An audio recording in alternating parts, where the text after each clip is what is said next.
Widowmaker. Yep, there it goes. It means something that kills. Dangerous, reckless, and wicked devices that only the brave go near. Woo! Machines that have taken the live wield.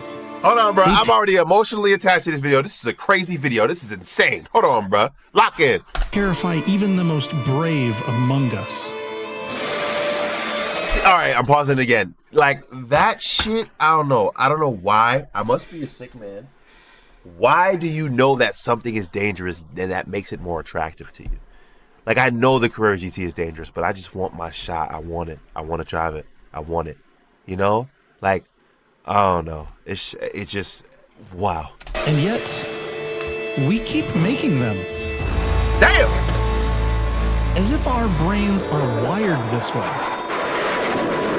Shit. The allure of commanding something capable of destroying us drives us on. Exactly. Turn the closed captions off. Instinct within some of us to push the envelope until it tears. To dance with the shadowy figure of our own demise. Holy shit. A dark voice in the back of our head. That when we ride that bleeding edge, it tells us, go Oh my further. God. You know the kind of training you have to go through to fly these jets? From the first brave souls that took to the skies in hastily assembled aircraft, explorers that braved the open seas. Hell no, you never catch it. No, fuck no. Could never be in that boat. To the dreamers that first left the atmosphere. And I won't be going up there either. Shit. We push on. Yo, they're brave for sticking. Nah, hell no. Computers and sensors help us go faster, go further, without fear, in control. But in 1975, we had only our hands and feet to guide us. Look at that. Oh my God. And Porsche decided to give us a tool of our own annihilation. All right, W video so far, but this music is loud as fuck. I can barely hear you, brother. Turn the music down. Shit. Double-edged sword. A machine that required your utmost attention. I do want to know, I've always known, my bad, I'm pausing a lot. I've always known that this is a Widowmaker, but I've always wanted to know why. So I guess this video is going to explain it. Let's go. Power. You needed grit, technique, and bravery. And it was worth it.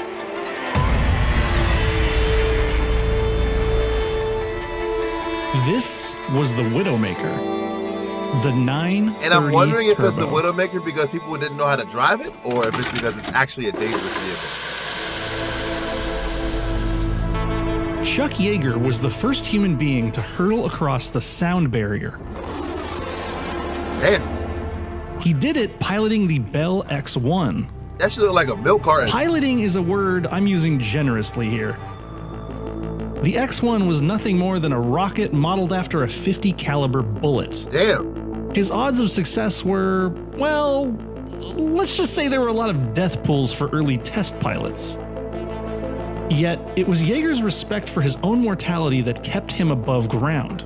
No one else was as aware of the danger posed by flight, and that knowledge made him study and adapt constantly in order to gingerly step forward over the understood limits of humanity. Scientists at the time didn't know what would happen at supersonic speeds. They thought the air pressure might just rip the plane apart, or that the pressure wave created would obliterate nearby homes. But the call of the void was too great. They had to know. And above the California desert in 1947, that sound barrier was broken. The sound barrier. Whoa! So what the fuck does that even mean? Like, niggas can't hear when you like, what happened? I don't understand. Brave or stupid or both, Chuck Yeager became the first person to travel over Mach 1. Damn.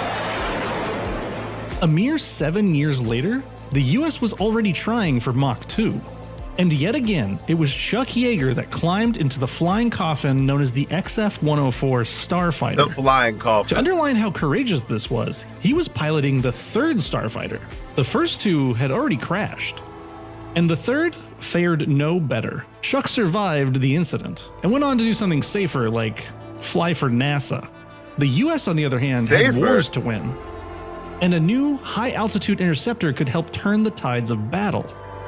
They wanted their new jet now, so they put it into production without a second thought. Premiere of a new star blazing in the sky. Yeah, this is crazy. In 1958, the F-104 Starfighter entered service, a jet meant only to do two things: get very high and go very fast. A rapid response jet. Bro, oh, this is so fucking cool to me. Like, this is so cool, bro. It's so cool. It's so fucking cool. I think I want to, like, study planes and shit. I just love, like, speed, I think. And just, like, outrageous things. Like, I don't know. Fuck. Capable of getting to the fight and leaving it before its rivals. It broke records for altitude, climb rate, and speed, and was adopted by almost every major military air force in its short lifespan. But most importantly, it instilled a healthy fear into every one of its pilots. In the German Luftwaffe, its reputation was notorious. To fly one was akin to playing Russian roulette. Wow. You see, it was designed only with speed in mind, not safety. It had dangerously thin wings that were pushed far to the back of its frame. Wow. It didn't carry a lot of fuel. That shit got iPhone 17 Air. Fuck.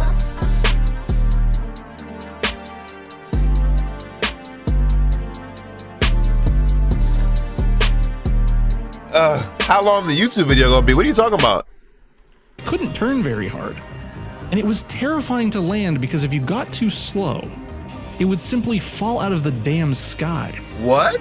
It was such a dangerous and difficult beast to tame, the Germans lost over I love things that are difficult to tame, though. I don't know what that is. What is that? What is that like, what is that? 200 of them to This is, but it's gonna accidents, be multiple different videos. taking the lives of over 100 pilots, Damn! earning it the now infamous title of Widowmaker.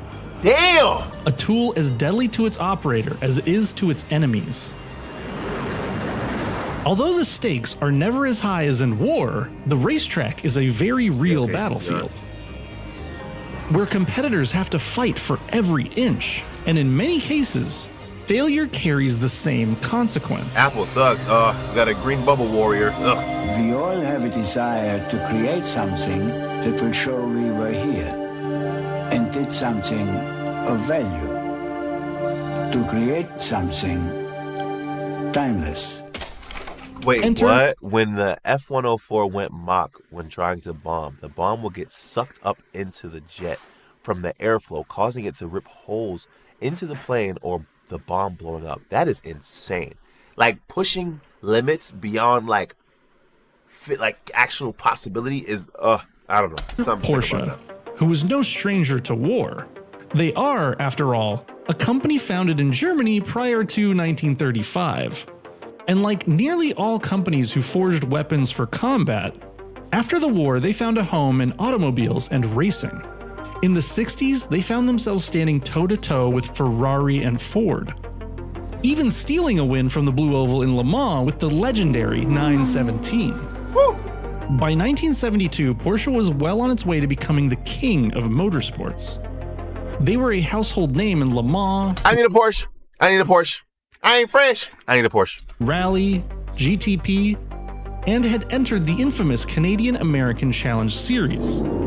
At the helm of their Can-Am car was a driver named George Fulmer, who legend has it was incapable of ever being serious. What was serious, though, was the car he was tasked with piloting.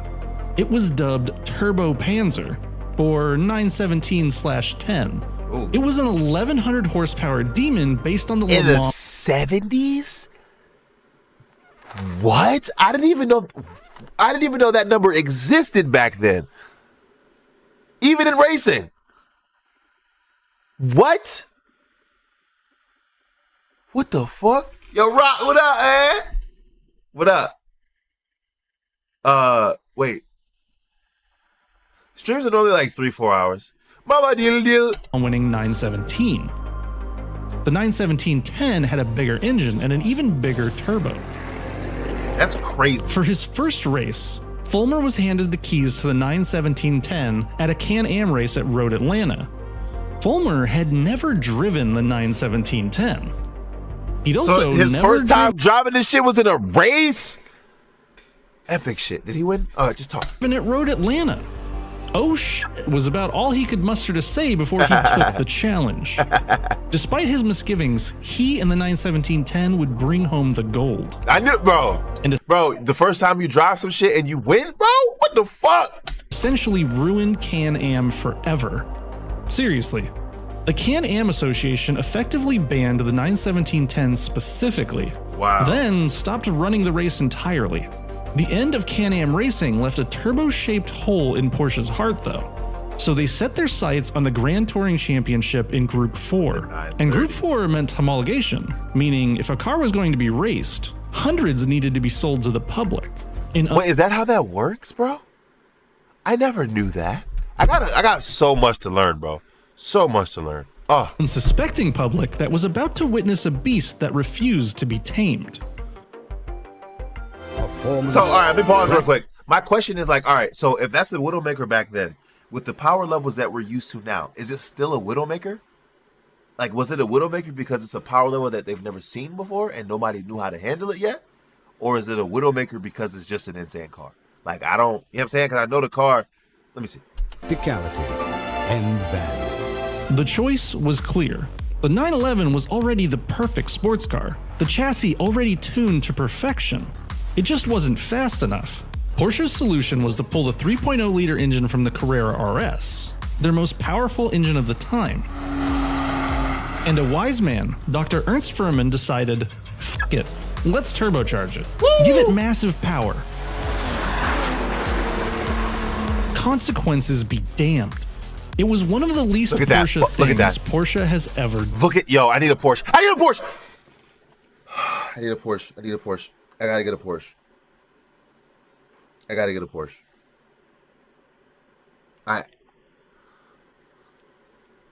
My heart needs a Porsche.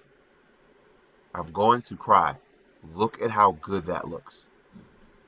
The wheel setup, the staggered setup, that color, the wing, the interior. Look at the...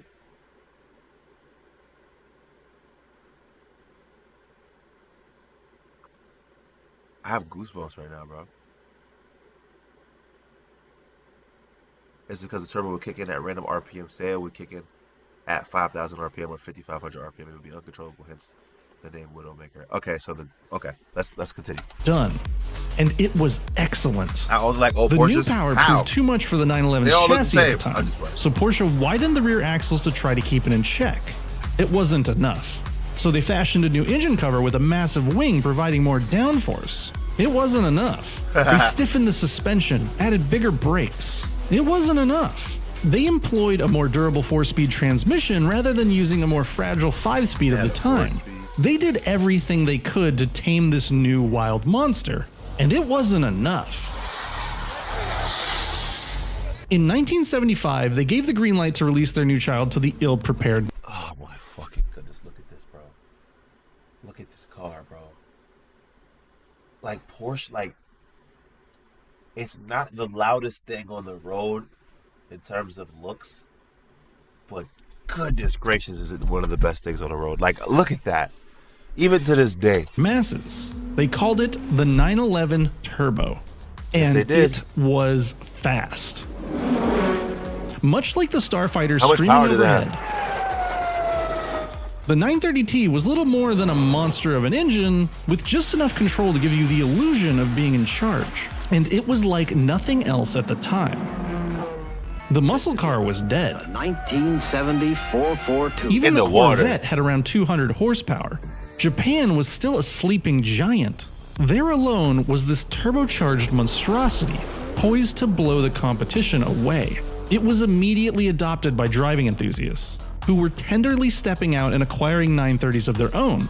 Mario Andretti, Mario Andretti, Jackie Eakes, all 930 turbo owners, and all oh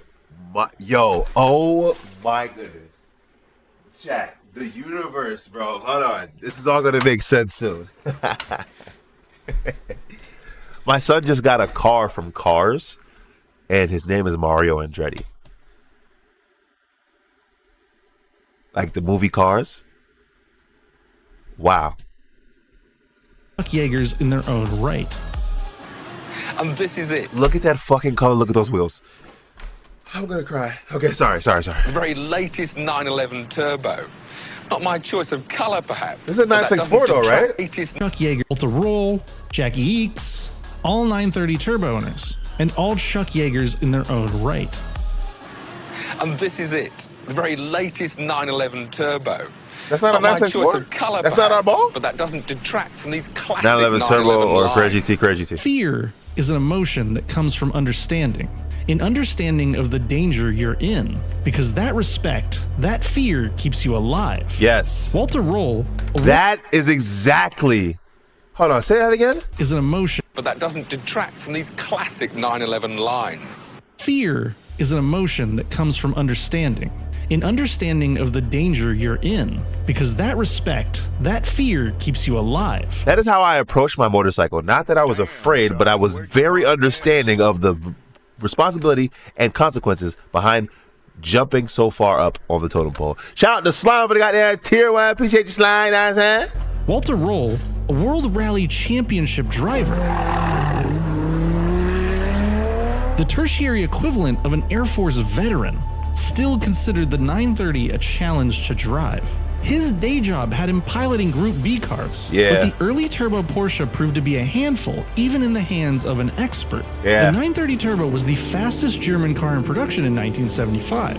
It was a rocket bred for racing, How much horsepower sold did to it have? regular consumers out of necessity. It became just as much of a status symbol off the track as it was on. Everyone from dentists to business tycoons to hockey gotta stars Google it. wanted one. What they didn't know was that many of them would come to regret it, or worse. Shit. Creating machines that propel us to new limits while staying in control and keeping us alive is a monumental task. Now, a less So it had 260. The 3.3 later models had about 300, which is like not a lot today, but like lesson in physics. That's why I asked the Porsche question that I asked. 911's engine is in the back. Okay, Not the that's middle. true too, that's true. The full rear. Anyone remember the Corvair? It was deemed unsafe at any speed. Here's a little known secret. Porsches had the same problem. Rear engine, lightweight, and too much power. That means if you don't know what you're doing, you go for a ride. Feel a little oversteer mid-corner and decide to lift off that throttle out of panic? You just fuck up. The weight transfers forward off the drive wheels and you spin. Hopefully not near a cliff or into oncoming traffic. And that's without the turbo. right, because when you're lifting up, oh wow, wow. You need to watch Senna's Monaco lap because those motherfuckers were a different breed of drivers back then. Damn, I do want to see that, but I gotta get off Add soon, a turbo to bruh. this recipe, a big, slow-to-spool turbo that is nothing like the smooth twin turbo systems that we're used to nowadays. Woo! How do you run the game for this long, bro? How do you make these two different? You get fooled by a lack of power as you sit in the low revs. And then it hits you. The turbo spools up around 3,000 or 4,000 RPMs. And That's you crazy. end up getting pulled into the back of your seat. A surprise burst of power. But all right, if you're expecting that, I'm not like questioning it or saying that people suck, but I'm just like trying to understand it. If you learn that, wouldn't you be more careful? And then squeeze school with the goddamn Jacquees bounce package. That's like 50 subs today. Are you good, mud? Appreciate you, big dog. Hold on, bro. Shout out to Squeeze for another gifted 10 subscriptions. Oh my god, I'm sorry for your speakers. Rest in peace, headphone users. Oh my god. Shit. From an engine Appreciate moments you. before that was putting you to sleep. And all of this while you're trying to keep a notoriously hard to control car pointed straight. I wanna drive The one. danger of that big turbo cannot be overstated. Before the boost builds, the 930 is a tame old sports car that doesn't like you. It doesn't want to do what it's told, and it can barely get out of its own way. Then, after what feels Because like I don't think there was ABS, no traction, you know, and then with another gifted 10 subs. Oh hell, what's going on with you today? You alright? What the fuck? Another Jacquees bounce package. Fuck is you talking about? What the hell? Thank you. What the fuck? What's going on? Eternity, the boost comes on, and your sluggish coupe becomes a starfighter hurtling towards the sound barrier. I want to drive this car. If that power spike hits mid-turn, you can't lift or you'll spin out. Do you have the moxie to ride it out? To keep that foot planted? Countersteering the... A dancing mosquito? Yo, I'm in the stream. Don't ever disrespect me like that again. What the hell? Massive unbalanced weight of... Look at how he's sliding that bitch. Look at how he's sliding that bitch. Power spike hits... But that's interesting as fuck, because if it does hit mid-corner, so you have to plan the entire drive. Towards the sound barrier. If that power spike hits mid-turn, you can't lift or you'll spin out. Do you have the moxie to ride it out? To keep that foot planted? Nah, whoever's drifting this shit, the massive unbalanced weight of the that rear looks swinging fire. around. Oh my god. That kind of driving takes racing drivers years to master. But this wasn't a race car. This was a normal sports car sold to any idiot with enough money. It was akin to selling a tank to a casual hunter. Damn. Or an F-14 Tomcat to a drone pilot. Like anything else so close to the edge, it only takes a minor mistake to send you over. Now, does that stop anyone? Ha! Of course not. It didn't stop the husband of Cynthia Files. He bought his 930 Turbo and loaned it to his wife one day for work. Oh no, no, no, no. Damn, No. son, where'd you find this? Oh no. Oh no. After a few drinks, she gunned the 930 off of a stoplight, trying to impress her boss in the passenger seat. The turbos spooled up and pulled her to the back of her seat. Terrifying Cynthia, she hit the brakes before a slight turn. The rear end rotated and her boss was killed in the ensuing accident. Oh my god. That's no turtle, that's hay. Oh my With god. oncoming traffic. The following legal case was record-breaking. Porsche was made to pay out $2.5 million in damages. What? Setting a precedent for drivers suing car makers for irresponsibly made cars. How do you blame? What? No, that's not even, that doesn't even make sense. That's not the automaker's fault. That is the patron's fault for buying that shit and being an idiot with it. Just because you have something doesn't mean you have to use all the horsepower. If you have a Bugatti, you don't have to use all the horsepower all the time. She was being an idiot and she was drunk. What? Nah, hell no. No. The body count for Porsche kept piling up. Another driver hit a telephone pole. Hockey How was that Porsche's fault? Y'all niggas just can't drive. star Pelle Lindbergh ended up in the kinetic barrier. So that doesn't make sense. Aspirator when his Porsche crashed. Porsche was forced to finally acknowledge that maybe, just maybe, handing an ill-tempered race car to the idiot masses was a bad idea. As a result, Porsche has offered performance driving classes to anyone who buys their most dangerous cars. And while the media Squeeze with another Jacquees bounce package. What the fuck is happening today? Now, Jacquees bounce package.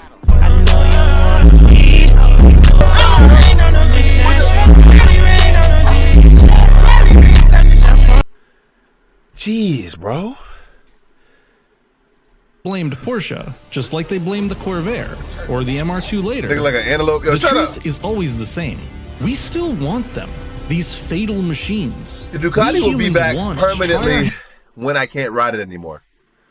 But for now, it's in the garage. our hands at harnessing the uncontrollable. How many times have we witnessed the same story? The Carrera GT picked up the same Widowmaker moniker 30 years later, Yep. after throwing more than a few experienced drivers Rest in for a peace, Paul ride. Walker. And while Porsche may seem to have a knack for killing its customers, they certainly aren't alone. Damn. The Dodge Viper, the Shelby Cobra, anything that was ever made by TVR. The truth is, every car manufacturer wants to be like Porsche, pushing the boundaries of what's Yo, possible. peace, Squeeze. Appreciate you, man. redefining the Have a limits good night. of performance. Enjoy your food. And subsequently, what is safe? That there's no way. Not in a nine. There, no. Fuck no. This is driver error. You can't drive.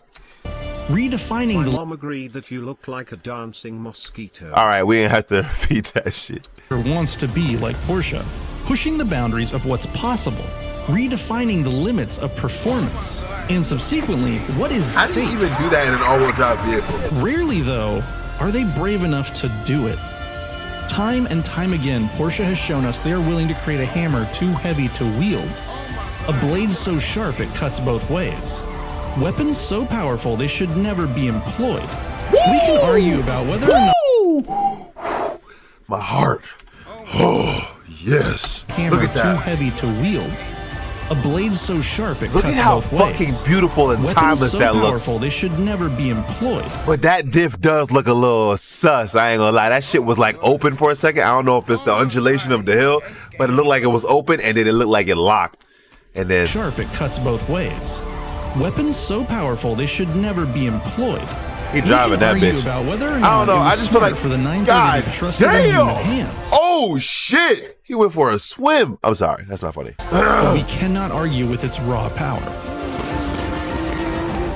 A once-in-a-lifetime machine that bent the rules, pushed past what was capable. I want to drive this and like an gave open us field. something unforgettable. It's human nature that when we see Nigga the taking a very shit. limits of what we're capable of, when rules are laid out in front of us, be they laws of physics or assertions of men, it is Oh human my will God. to break those I wonder how this feels. I'll never do it, but how the fuck does that rules. feel? It is in our nature to be limitless. Wow, these videos look actually really interesting. I might add these to the watch later on some shit. You know, hold on, let me see. Oh, I love it. Oh yeah, I love these kind.